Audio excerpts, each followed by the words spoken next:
Bonjour tout le monde បាទសួស្តីទាំងអស់គ្នាថ្ងៃនេះយើងនឹងបន្តមេរៀនដែលមានសារៈសំខាន់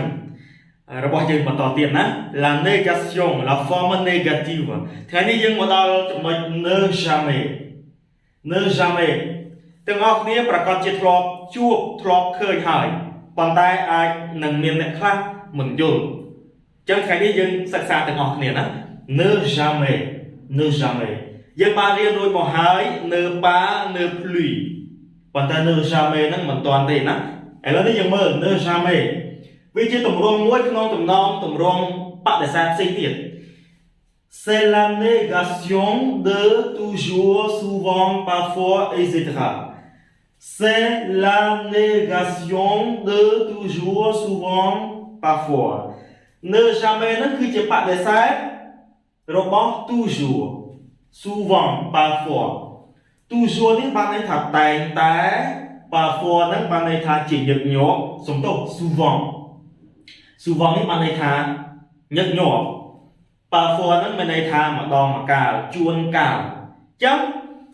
ne jamais ហ្នឹងវាបដិសេធរបស់ toujours souvent parfois បានន័យថាម៉េចបានន័យថាមិនដែលសោះណាបើយើងនិយាយថាមិនដែលសោះមិនធ្លាប់សោះតែម្ដងមិនដែលសោះសូម្បីតែមួយដងសូម្បីតែមួយលើកអត់ដែលទេ ne jamais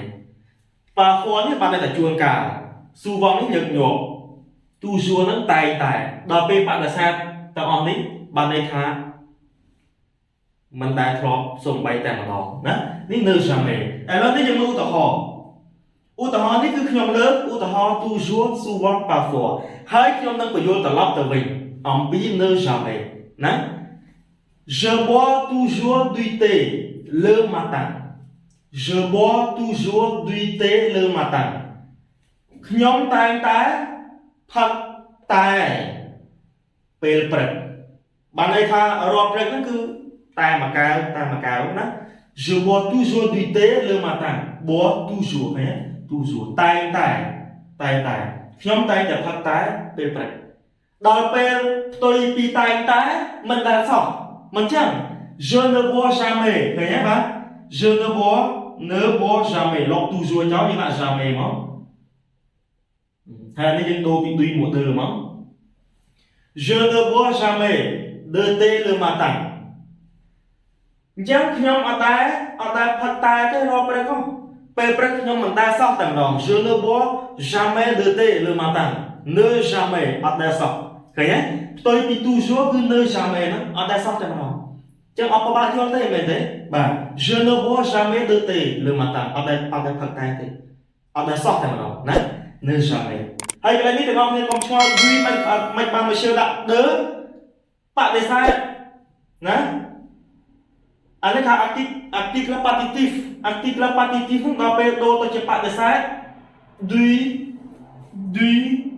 de la de ហ្នឹងគឺត្រូវបដូរទៅជា de ទាំងអស់ណា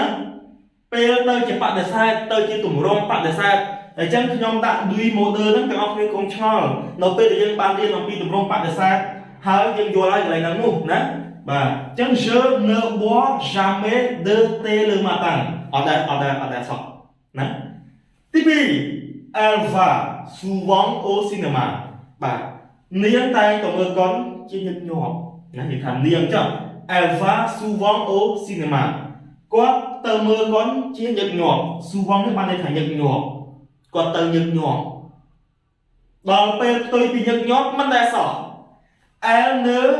va jamais ណា jamais ខ្ញុំសរសេរលើចឹងចុះហើយ souvent នេះយើងលុបចោលទៅ elle ne va jamais au cinéma នាងអត់ដែលទៅមើលកុនសោះសូម្បីតែមួយលើកសូម្បីតែម្ដងអត់ដែលសោះd'accord យល់នៅបងប្អូនយល់នៅ elle ne va jamais au cinéma elle ne va jamais à l'école នាងមិនធ្លាប់មិនដែលទៅសាលាសោះបាទសូម្បីតែមួយដងចឹង ne jamais យល់ណាបាទមួយទៀត parfois je rencontre Bopa ពេលខ្លះខ្ញុំជួប Bopa ដែរជួបនៅផ្សារទៅសាលាជួប Bopa ដែរតាពេលខ្លះ parfois je rencontre Bopa ដល់ពេលផ្ទុយពី parfois ហ្នឹង négation របស់ parfois ហ្នឹង ne jamais ចឹងបានន័យថាម៉េច je ne rencontre jamais បុប្ផា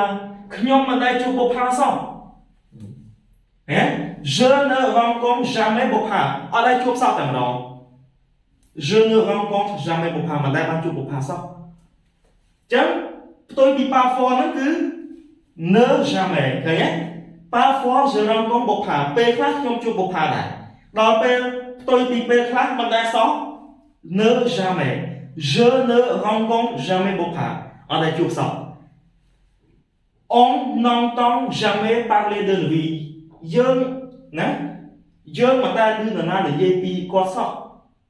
ne jamais អត់ដែលសោះណាចឹងទាំងអស់គ្នាប្រកាសជាយល់ហើយ ne jamais បានន័យថា c'est la négation នេះទាំងអស់គ្នាមើលខ្លឹមសារត្រង់កន្លែងនេះ c'est la négation de toujours souvent parfois យើងយល់ toujours បានន័យថាតែ souvent យើងញាប់ parfois ហ្នឹងម្ដងមកកាលអញ្ចឹងបដិសេធពីទាំងអស់នេះបានន័យថាមិនដែលសោះតាមរយៈឧទាហរណ៍ខាងលើនេះណាបាទហើយនៅ jamais នេះក៏វាអាចជា négation របស់នៅរបស់ déjà ដែរ déjà ដែរណាបាទខ្ញុំនឹងបង្ហាញនៅចំណុចបន្តទៀតណាបាទតោះយើងមើល déjà គេថា pas encore ណា pas encore បានន័យថាអត់ទាន់ c'est fini tout le monde non monsieur pas encore not yet អង់គ្លេសថា not yet ឥឡូវនេះខ្ញុំនឹងបញ្យល់បាទ